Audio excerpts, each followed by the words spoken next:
Hello and welcome to Who Dares Rolls TV. I am your host, Mike B. Hello, here we are. Sorry about last week. I'm late, I'm delayed, I'm a week. I lost a week.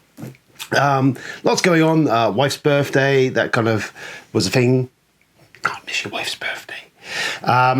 So there's that, and I had crunch time on getting the board game trading and chat video finished. So kind of juggling all that, and first time doing that meant that I ran out of time, and I did look at, and then I was working a bunch of lates. So just generally, it all went out the window.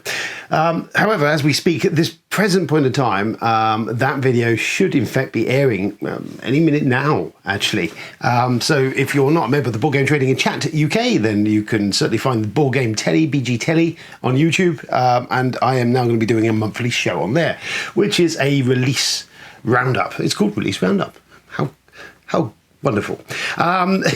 So yes, anyway, that's happening. So that's what I've been doing. So you can check that out if you want, or go and check out the Board Game Trading and Chat Facebook group, because there's a very large group, 18,000 members now. I got it wrong the other time. There's a lot of them. Lots of them talking about board games, some of them trading board games, some of them selling board games. Lots and lots of stuff going on. So there's something to do with your time if you have some spare. And there is a helicopter. But I will persevere anyway, even with the helicopter. Wow, it's exhausted. It's very busy. I spent the entire day with a toddler and a puppy, and it's exhausting, trust me. Right, so, well, let's just dive straight into it. I've played 2 games, so I guess it's time for what I've played. What's Mike played? I really want to know what Mike's played. What you played, Mike? So yes, over the past couple of weeks, not much been played, but I did manage to get 2 games of Terraforming Mars in, one of which I just died miserably. I just didn't score anyway. I was like the 4th place, 4-player game. I just didn't know. No, shockingly bad. Second time round, worked really well. Had a very good thing going on. And massively stormed ahead by about 80 points or something. So, go figure. So yeah, I do like a Terraforming Mars. Didn't back the Flashy Tiles Kickstarter. Whether I'll come to regret that later, who knows? It's fine. Anyway, so yes, played a couple of that, and we also played a game of Binding of Isaac, which is one I picked up cheap during lockdown. And it's a simple sort of card game. Really, you're fighting monsters. You've got to kill 4 monsters to win the game, get 4 souls by doing that. And it's pretty much playing cards. It's real kind of very beer and pretzels. If you've ever played the video game it's based on, it's a really bizarre, strange, they call them roguelike games. Essentially, yeah, it's just weird. Entertaining, but weird. Very 8-bitty in graphic design. Same designer of the video game did the board game. Same graphic content in there. It looks funky. It looks kind of cool. It's a bit weird, a bit twisted. And it was all right. It was okay. It was a first play, and we all lost other than Robbie stormed ahead. None of the rest of us scored any points. But I'll put that down to just a learning curve. So maybe one would dig back up and definitely give it another day in court. So that's that. Then we shall continue onwards. So The Last of Us Part 2, finally finished that. And I think what I'm going to do is I'm going to do a separate review video for that, because I do have a lot of thoughts mulling around in my head. Well, I will say, to surmise, and there won't be any spoilers here, that the other one might be full of it. It's a cracking game. It is a brilliant game. It's emotionally draining at times. If you've played the original Last of Us, then you'll know how that set everything up in motion, and how that ended in such an ambiguous note. This one essentially takes Ellie, who's the girl from the first game, is on a vengeance-driven streak, and this isn't Kill Bill vengeance levels of thing. This is a dirty, gritty 1970s exploitation style type of vengeance, and there's been a lot of flack over it, but essentially mid-game there's this whole swivel moment where you take on the role of essentially at that point in time the villain, a character called Abby, and you play from her perspective, and it's very cleverly done. It's a little overlong, a little overwrought. We kind of get where it's getting at. It's trying to bring home how violence has effects on everyone, and it does that well. It does somewhat overbeat that drum maybe, but there is some very effective moments in the game for just kind of, if you're that way inclined and you've been following the story as it goes along, and as characters reappear in flashbacks and stuff, it all kind of coalesces into this sort of like, oh my god. So yeah, it is a cracking thing. I'm really glad to hear that HBO are doing a TV show of this, which will be interesting to see what they do with that. Clearly based on the first game to start with. But if you've played the first game and loved it, I would say, I mean, I played the first game and did love it. And this version, the second game, I adored. I wouldn't say fun as such, but there's some cracking sequences in it. Some properly terrifying sequences in it, but it's definitely about character. It's you are a little on rails because that's how Naughty Dog work. They've got a script, you're kind of playing your way towards it, but it's a bit more open world. But yeah, it's a violent game, brutally violent game, and it's dealing with some fairly hefty subject matter. Post-traumatic stress disorders in there, the effects of characters who are doing horrific things for a great portion of the game, and how it affects them spiritually, their souls, almost deep down of, what's it doing to them, and what are they left with at the end of that whole thing. It's I love a vengeance movie. I love all those sort of stuff, and it is a vengeance video game. And it really deeply dives into that, and it's a brutal, unforgiving, violent, scary, funny at times, very good meditation on that. Brilliant. That's all I'll say on the matter. I will do a full review at some point on that. As I said, I think I want to. I really enjoyed it. So yeah, if you're on the fence, I don't know. I personally went in blind as to no spoilers, not following any of the furore over the fact of that, they sidelined the main characters from the first game and brought this other character front and center, and so yeah, none of that affected me. I wasn't interested in all that shit. As a game and as in a story and following these characters through their paths, it was heartbreaking at times. I will say it. I was heartbroken at some of the things, the decisions made by characters in this game, and hell, that can't be bad if you can play a video game and it affects you in that way. But yeah, cracking. It's something that sat with me after I finished playing it the other night, and I kind of but yeah, there we go. Last of Us Part 2, very good. Comes recommended by me. I will follow this up, I promise, with a full review. If you watch that or not, it's not a board game, but there we go. So there's that. And speaking of other stuff non-board game related, I also sat down and I watched the movie Underwater, which is one I've been desperate to see. Missed it at the cinema because I think it came out just at the point where COVID was kind of happening, I think. And I didn't really have the time. It's Kristen Stewart in it. Is the main, I think, cast member. There's also TJ Miller, who you'll know from the Gone. Name of the TV show has forgotten me. Silicon Valley. TJ Miller, that is in the first couple of seasons of that. There's about the only two real big names in the cast. It looks gorgeous. It's very Alien-esque. It's set in an underwater drilling station in the Mariana Trench, and they dig too deep and find something. I won't give too much away, but yeah, it was fun. I enjoyed it. Well, fun. It was enjoyable. As production design was brilliant. And the ending kind of comes out of left field to a certain extent. And if you're a H.P. Lovecraft fan, you will probably lap it up because there's definitely a lot of Lovecraft going on in here with the monsters and stuff. Yeah, and just generally for fairly sizably big budget Hollywood movie, I took a few risks and did some interesting stuff. And if you're a fan of Alien, those sort of style of stuff, then yeah, cool. I'm a huge fan of underwater monster movies, stuff like Leviathan, if you've ever seen it with Peter Weller, really good movie. And Deep Star 6 is another classic.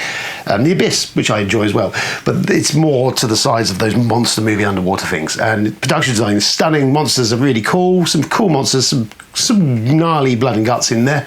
Yeah, and generally it was good fun. It was a good evening's entertainment, fairly full on, and brutal at times, and action-packed to a certain extent, and kind of like just a different feel to it. But yeah, I recommend it. It is the only place I've seen it is on Prime. It's not come out in a physical release of Blu-ray or DVD or anything.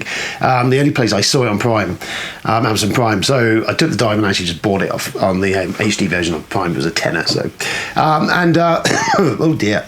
And yes, really enjoyed that. So that was good. So there's another recommendation for you if you want something to do. Now on, let's do some board game stuff. So I'm going to do a feature. I say a feature. I'm going to talk for a little bit. The Esoteric Order of Board Gamers, or Gamers, Esoteric Order of Gamers, or Universal Head, as it's known. It's from a gentleman called Peter Gifford, who is by trade a graphic designer, and for the last good fair few years, he has been producing essentially surmised rules of board games. And I will always, if I pick a board game up and I've got a board game or whatever, one of my first ports of call, if I'm going to BGG or to his own site, Esoteric Order of Gamers or Universal Head, is to see if he's done a guide for one of these. He also has a Patreon, so if you've got some spare pennies, there's a man you can throw some money at because he's good. And what they are is essentially these sort of things. I've just printed some off today because I saw he'd done a Dune one, and essentially he's surmising the rule book down into a couple of sheets of text like these. You fit them in your board game box, usually as a player aid like that, and they are invaluable. He's done one for Nemesis, which I've got here, which I wanted, and I've just printed the Lifeform one again because I think he's amended it, which is essential, the Lifeform one, because it does a brilliant job of refining down those rules into a more user-friendly version. So yeah, Peter's words, fantastic. He's been doing it. He's got about over 300 of these things on Board Game Geek and on his own site. And if you're a board gamer, you've never encountered them, they are my holy grail of rules. They are just so useful because at a glance, it's laid out perfectly well. Graphic design's brilliant on them. You can find rules like that. And great, when you pull a box, how often have we done it? You pull a box off the shelf that you've not played for 6 months, 8 months or whatever, and you're like, oh shit. You look at that rule book and you're like, oh. And how many times have we gone, oh, just no, let's play that we played last week. So I always, if I've got one of his, he's produced it, it goes in the box. Because nothing easier than pulling that out. You don't need the rule book. You could pretty much pick up where you are in a couple of paragraphs of text, the layout, setup and everything, and they are brilliant. So that is Universal Head's guides, Peter Gifford, the Esoteric Order of Gamers. I strongly recommend, if you've never encountered or used them, go and have a look, and pick one of your games. If he's got any of this stuff covered by games you enjoy, download it, print it off, have a look at it, because they are invaluable tools in my opinion. And I'm surprised that the gent doesn't get more work from the board game industry, because he'd be my first call if I was going to do a board game and I wanted a rule book. Peter'd be the man I'd go and have a conversation with. So yeah, go that, and if you're really impressed with that, you should maybe throw some money into his Patreon account, because the man is a saint amongst us scummy board gamer types. So yeah, there we go, there's that. So yes, I mentioned it at the start of the show, it was Board Game Trading and Chat. My releases roundup video is airing now. I should probably check after this and see how much abuse I get. It's going to be a monthly show. It's going to be on Board Game Telly, as I said. I've said all this at the start of the thing anyway. And it's covering releases. So this is the first one. Be gentle. I'm going to, it's a constantly evolving project. So this will be slowly polished as we go along into, the high production value thing you see here. This didn't open overnight, people. But yeah, so that's happening. So if you're not seeing it, there's something else to watch. I'll put a link on the bottom of this video at the texty bit at the bottom. So if you want to go and have a look at that, you can, and go and subscribe to BG Telly. Potentially, we might have some people coming from there subscribing here. How wonderful. Then a couple of Kickstarters have taken my interest. They're on the other vid anyway, but I'm going to bring them up here just in case you can't be bothered to go and watch me on something else. It's the Night Cage is one that's really taken my interest. I saw it. It is kind of Subterra-ish. It's you in a labyrinth in the dark, and you're trying to find your way out. It's a cooperative game, but what I really like about this, it feels a little bit of a cross between Subterra and Labyrinth, actually, to a certain extent, is you only can see the 4 tiles, the passageways around you, because you've got a light you're holding up. So you lay the tiles down, I zoom randomly around you, and that's your route, and you constantly sort of going off these routes and hoping you don't bump into anything horrible. So it's a simple design. It's not something essentially new, But I think what it's doing is pretty innovative and it looks pretty damn cool. Aesthetics are really cool. It's got that kind of almost fighting fantasy sort of dark art line work and stuff, a little bit else. It just looks very cool. It looks like really polished, cool, nice kind of concept. 1 to 4 players. I'm really digging it, and I'm probably going to back it, I think, because I've talked about it enough. So there's the Night Cage. It's on Kickstarter at the moment. Strongly recommended for me. Another one I've seen, which is kind of interesting, oh dear, is the Shivers.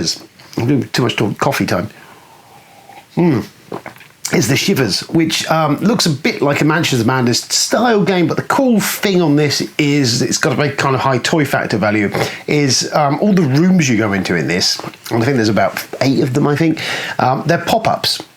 Literally like a pop-up book. They pop up and there's a back panel you slide in, so it always changes stuff because there's like little cupboards and stuff you can open and find stuff in there and solve kind of escape room-ish a puzzle.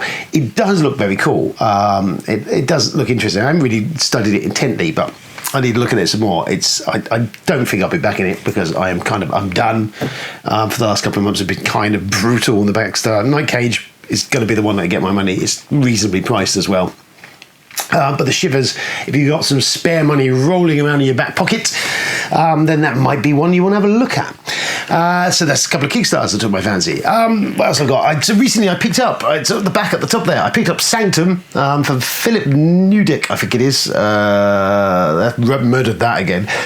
He's the guy who did Adrenaline, which was kind of his board game equivalent of kind of first-person shooterish type team co-op sort of shooters, which worked all right. It was a bit, Euro game. It was a Euro game, but shooter. Is the theme. It did work.